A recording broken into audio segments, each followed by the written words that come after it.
आज के 10 एमसीक्यूज में ऐसे क्वेश्चंस हैं जो यूपीएससी और गवर्नमेंट एग्जाम्स के लिए काफ़ी इंपॉर्टेंट हैं। नमस्कार, मैं हूं Abhay Singh, current affairs for exam से। निम्नलिखित में से कौन सी सार्वजनिक स्वास्थ्य पहल भारत की सबसे बड़ी बाल कृमिग्रस्त जनसंख्या को वर्ष में 2 बार लक्षित करता है? आपके ऑप्शन हैं फ्रेंड। राष्ट्रीय कृमि मुक्त दिवस, मिशन इंद्रधनुष, पोषण अभियान या अनीमिया मुक्त भारत। तो इसका सही जवाब है फ्रेंड्स, राष्ट्रीय कृमि मुक्त दिवस। फर्स्ट, नेशनल डीवॉर्मिंग डे अर्थात राष्ट्रीय कृमि मुक्त दिवस की शुरुआत 2015 में की गई थी ministry of health and family welfare के द्वारा, जिसका मेन एम था soil transmitted helminth STH, soil transmitted helminth infection से बचना। यह प्रोग्राम हर साल 2 बार मनाया जाता है, जब कब 10 फरवरी को और 10 अगस्त को, मतलब सही 6 महीने बाद। इस इनिशिएटिव के अंदर 1 से 19 साल के बच्चों और एडोलेसेंट्स कवर किए जाते हैं, जो कि स्कूल एनरोल भी हो सकते हैं और नहीं भी। इंडिया पर इस प्रोग्राम का प्रेशर सबसे ज़्यादा है, क्योंकि ग्लोबल सॉइल ट्रांसमिटेड हेलमिंथ जो होते हैं फ्रेंड्स, वह इंडिया में सबसे ज़्यादा है। एनीमिया मुक्त भारत, पोषण अभियान और स्वच्छ भारत मिशन जैसे फ्लैगशिप प्रोग्राम को यह सपोर्ट करता है। अच्छा फ्रेंड्स, मैंने आपसे पोषण अभियान की बात की, तो पोषण अभियान कब शुरू हुआ था? पोषण अभियान शुरू हुआ था फ्रेंड्स 2018 में। चलिए अब अगले प्रश्न पर आते हैं। कौन सा संयुक्त राष्ट्र नामित दिवस खाद्य सुरक्षा हेतु दालों को जलवायु स्मार्ट प्रोटीन के रूप में रेखांकित करता है? आपके ऑप्शन है फ्रेंड। विश्व खाद्य दिवस, विश्व दाल दिवस, पोषण सप्ताह या शून्य भूख दिवस। तो इसका सही जवाब है फ्रेंड्स, विश्व दाल दिवस, world pulses day. World pulses day अर्थात विश्व दाल दिवस हर साल 10 फरवरी को ऑब्जर्व किया जाता है, जो कि यूनाइटेड नेशन जनरल असेंबली के प्रोक्लेमेशन के बाद ऑफिशियली रिकॉग्नाइज हुआ था। इसका ओरिजिन 2016 के इंटरनेशनल ईयर ऑफ पल्सेस से जुड़ा हुआ है। इस डे को ग्लोबली FAO अर्थात food and agriculture organization facilitate करता है। पल्सेस जैसे चना, अरहर, मसूर और मूंग में 19 से 25% हाई क्वालिटी प्रोटीन होता है, और साथ ही इसमें डाइटरी फाइबर और माइक्रोन्यूट्रिएंट्स भी होते हैं। यह क्रॉप्स जो होते हैं, खासकर पल्सेस, यह नाइट्रोजन फिक्सिंग होते हैं फ्रेंड्स। नाइट्रोजन फिक्सिंग मतलब यह सॉइल की फर्टिलिटी को इम्प्रूव करते हैं और केमिकल फर्टिलाइजर्स पर डिपेंडेंस कम करते हैं। पल्सेस कम पानी में भी उग सकते हैं, इसलिए यह क्लाइमेट रिजिलियंट भी होते हैं और सस्टेनेबल एग्रीकल्चर में इसका यूज हो सकता है। इंडिया में दुनिया का 25% पल्स प्रोड्यूस किया जाता है और दुनिया का 27% पल्स कंज्यूम भी किया जाता है। हमारे देश की बात की जाए तो फ्रेंड्स, हमारे देश में MP में सबसे ज़्यादा पल्स उगते हैं, उसके बाद राजस्थान का नंबर आता है और उसके बाद महाराष्ट्र का नंबर आता है। वर्ल्ड पल्स डे जो होता है फ्रेंड्स, वह सस्टेनेबल डेवलपमेंट गोल SDG 2 जिसमें जीरो हंगर, SDG 12 जिसमें रिस्पॉन्सिबल कंजप्शन और SDG 30 जिसमें क्लाइमेट एक्शन आता है, उससे रिलेटेड है। फ्रेंड्स, आपको पता है FAO के हेडक्वार्टर्स कहाँ पर हैं? तो FAO के हेडक्वार्टर्स है रोम में। कहाँ? रोम, इटली में। अच्छा, 2023 को इंटरनेशनल ईयर ऑफ मिलेट्स भी बनाया गया था। चलिए अगले प्रश्न पर आते हैं।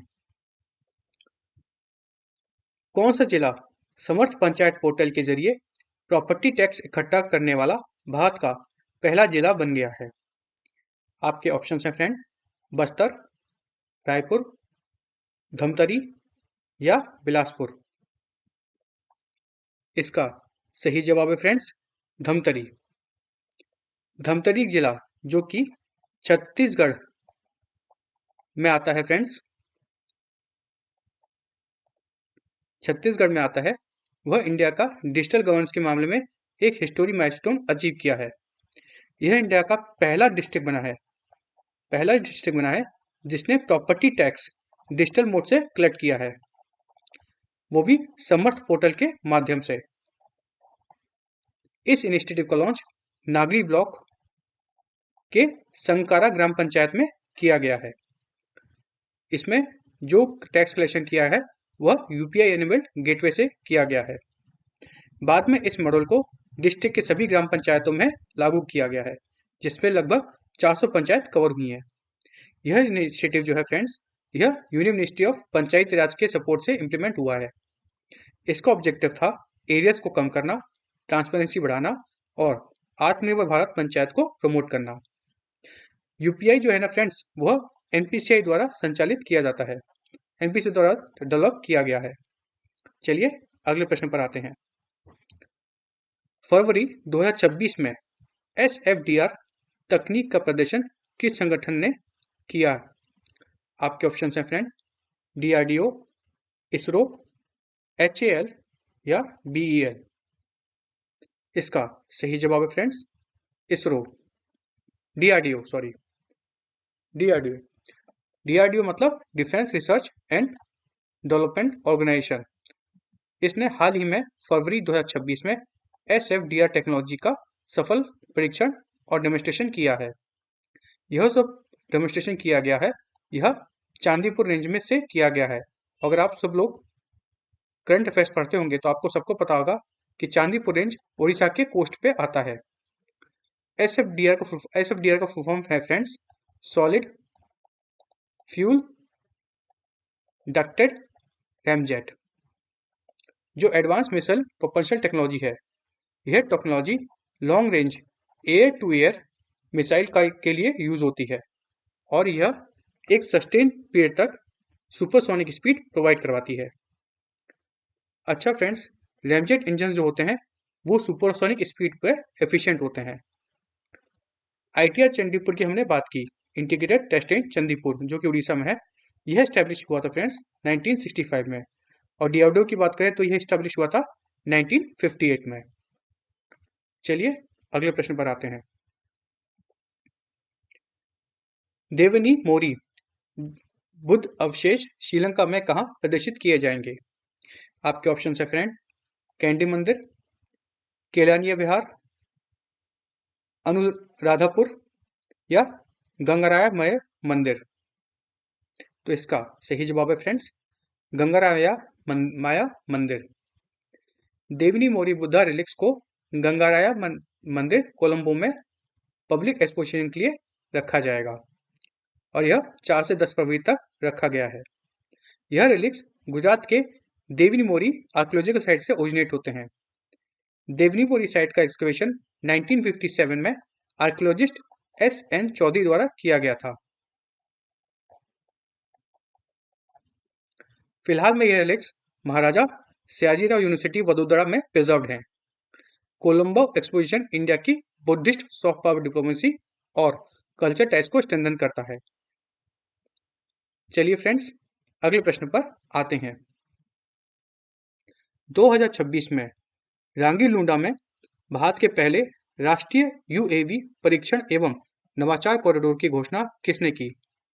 आपके ऑप्शन हैं फ्रेंड, रक्षा मंत्रालय, उड़ीसा सरकार, तेलंगाना सरकार या नागर विमानन महानिदेशालय।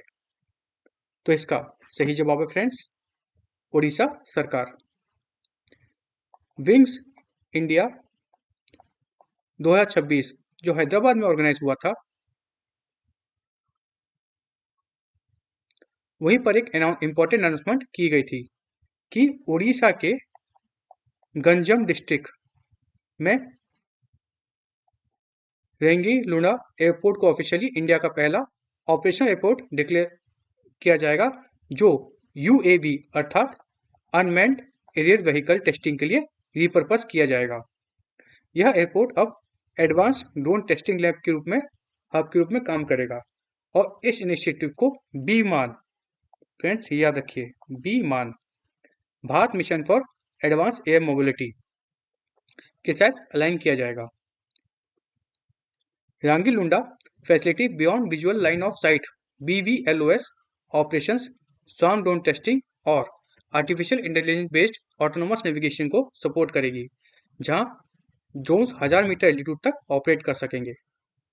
बीमॉम स्कीम जो है फ्रेंड्स, वह मिनिस्ट्री ऑफ सिविल एविएशन द्वारा मिनिस्ट्री द्वारा लॉन्च की गई थी। चलिए फ्रेंड्स, अगले प्रश्न पर आते हैं। GISAT 1A EOS 05 को कौन सा रॉकेट प्रक्षेपित करेगा? आपके ऑप्शन है friend, PSLV, LMV-3, GSLV F-15 या SSLV। फ्रेंड्स, इसका सही जवाब है GSLV L-15। GSAT-1, जिसे हम GSAT-1 EOS 05 भी कहते हैं। अच्छा, ये GSAT-1 का फुल फॉर्म क्या है फ्रेंड? तो इसका फुल फॉर्म है जियो इमेजिनिंग सैटेलाइट 1A और EOS का है अर्थ ऑब्जर्वेशन सैटेलाइट।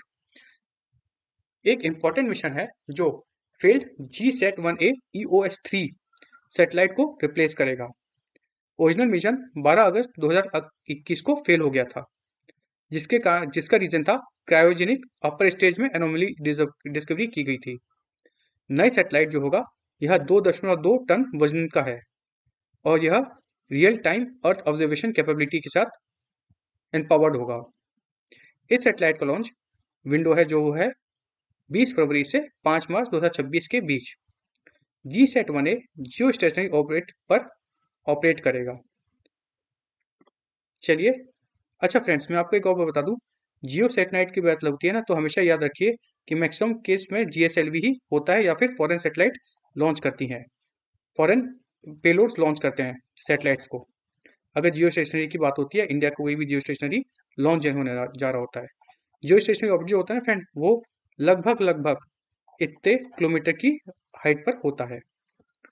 चलिए अगले प्रश्न पर आते हैं।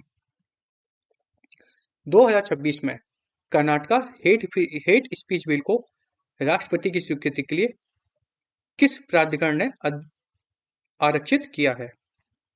आपके ऑप्शन हैं फ्रेंड, राज्यपाल, राष्ट्रपति, मुख्यमंत्री या विधानसभा। तो इसका सही जवाब है फ्रेंड्स, राज्यपाल। 1 फरवरी 2026 को कर्नाटका के गवर्नमेंट श्री थावरचंद गहलोत ने कर्नाटका हेट स्पीच एवं हेट क्राइम्स प्रिवेंशन बिल 2025 को प्रेसिडेंट के विचार के लिए रिजर्व कर दिया है। यह बिल विंटर सेशन 2025 में पास किया गया था। बिल को आर्टिकल 200, आर्टिकल 201 और आर्टिकल 254 के तहत रिजर्व किया गया है। इस बिल में हेट स्पीच को रिलीजन, कास्ट, जेंडर, डिसेबिलिटी और प्लेस ऑफ बर्थ के बेसिस पर डिफाइन किया गया है। इसके तहत इसमें जेल एवं फाइन का प्रावधान रखा गया है। इस पर article 14 equality, article 19 freedom of speech और आर्टिकल 21 लाइफ एंड लिबर्टी के वायलेशंस के कंसर्न उठाए गए हैं। राजभवन को लगभग 40 से ज्यादा रिप्रेजेंटेशन मिले जिसमें बिल का विरोध किया गया था। चलिए अगले प्रश्न पर आते हैं। जल शक्ति मंत्रालय द्वारा आयोजित WASH वॉरियर्स और छात्रों के साथ संवाद कार्यक्रम का नेतृत्व हाल ही में किसने किया?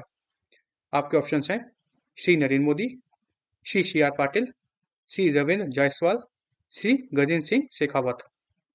तो इसका सही जवाब है friends, Shri CR Patil. Ministry of जल शक्ति ने नई दिल्ली में एक नेशनल लेवल प्रोग्राम ऑर्गेनाइज किया था, जन भागीदारी, यानी लोगों की भागीदारी से वाटर कंजर्वेशन को प्रमोट करना। इस प्रोग्राम का नेतृत्व union minister Shri CR Patil ने किया। इस इनिशिएटिव में WASH वॉरियर्स अर्थात वाश वॉरियर्स, जिसे हम वाटर, सैनिटेशन और हाइजीन वॉलंटियर्स भी कहते हैं, उन्होंने एक्टिवली पार्टिसिपेट किया। जल जीवन मिशन जो है फ्रेंड्स, ये 2019 में लॉन्च किया गया था। इस हिसाब से मैं बता दूं तो एक नमामि गंगे कार्यक्रम भी लॉन्च किया गया था 2014 में। चलिए अगले प्रश्न पर आते हैं। सुप्रीम कोर्ट द्वारा UGC इक्विटी रेगुलेशन 2026 पर रोक लगाने के बाद कौन सा नियम हाल फिलहाल में अभी लागू रहेगा? आपके ऑप्शन हैं friend, UGC regulation 2018, UGC anti ragging regulation, UGC act 1956 या UGC इक्विटी रेगुलेशन 2012। इसका सही जवाब है friends UGC equity regulation 2012। University grants commission ने जनवरी 2026 को इक्विटी रेगुलेशन 2026 नोटिफाई किए थे, लेकिन सुप्रीम कोर्ट ने इनकी इम्प्लीमेंटेशन पर स्टे लगा दिया। बेंच का नेतृत्व chief justice of India Shri Suryakant ji कर रहे थे। अच्छा फ्रेंड्स, यूजीसी कब एस्टेब्लिश हुआ था? यूजीसी किस एक्ट के तहत एस्टेब्लिश हुआ था? तो यूजीसी एस्टेब्लिश हुआ था यूजीसी एक्ट 1956 के तहत। चलिए अगले प्रश्न पर आते हैं। कल का प्रश्न देखते हैं। कल का हमारा प्रश्न था, किस अंतरिक्ष यान ने बृहस्पति के आकार के नए माप प्रदान किए हैं? आपके ऑप्शंस थे फ्रेंड, वोयाजर, पायनियर, जूनो या कैसिनी। तो इसका सही जवाब है फ्रेंड्स जूनो। नासा के जूनो एयरक्राफ्ट ने जुपिटर के साइज को लेकर नए और एक्यूरेट मेजरमेंट प्रोवाइड किए हैं। डाटा के मुताबिक जुपिटर का जो इक्वेटोरियल डायमीटर है वह लगभग 88,841 माइल्स के करीब करीब है, और जो पोलर डायमीटर है फ्रेंड्स वह लगभग 83,066 माइल्स के करीब है। इसका मतलब जुपिटर इक्वेटर पर लगभग 7% ज़्यादा वाइड है। जूनो मिशन जो है फ्रेंड्स वह 2016 से जुपिटर में ऑर्बिट कर रहा है, और 2021 में इसकी लाइफ नासा द्वारा बढ़ाई गई थी। यह मिशन जो है फ्रेंड्स यह 2011 में नासा के द्वारा लॉन्च किया गया था। अच्छा, जुपिटर अपनी गति जो उस पर धुरी पे घूमता है, रोटेशन जिसे कहते हैं, वह 10 घंटे में घूमता है। जैसे पृथ्वी 24 घंटे में घूमती है अपनी उस पे एक्सिस पे, जुपिटर 10 घंटे में ही घूमता है। और जुपिटर में स्ट्रॉन्गेस्ट मैग्नेटिक फील्ड पाए जाते हैं। वैसे तो आपको सभी को पता होगा फ्रेंड्स कि बृहस्पति ग्रह हमारे सोलर सिस्टम का सबसे बड़ा ग्रह भी है। कल के लिए अपना क्वेश्चन देखते हैं, जिसका आपको कमेंट सेक्शन में जवाब देना है। कल के लिए आपका क्वेश्चन है, 2026 में किस हवाई अड्डे का नाम संत गुरु रविदास जी के नाम पर रखा गया है? आपके ऑप्शन हैं फ्रेंड, आदमपुर, हलवारा, अमृतसर या पठानकोट। इसका जवाब आपको कमेंट सेक्शन में देना है। फ्रेंड्स, किताबों के साथ हो तो अकेलापन भी वरदान बन जाता है।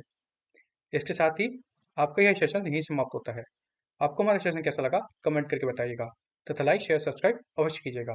धन्यवाद। जय हिंद, जय भारत।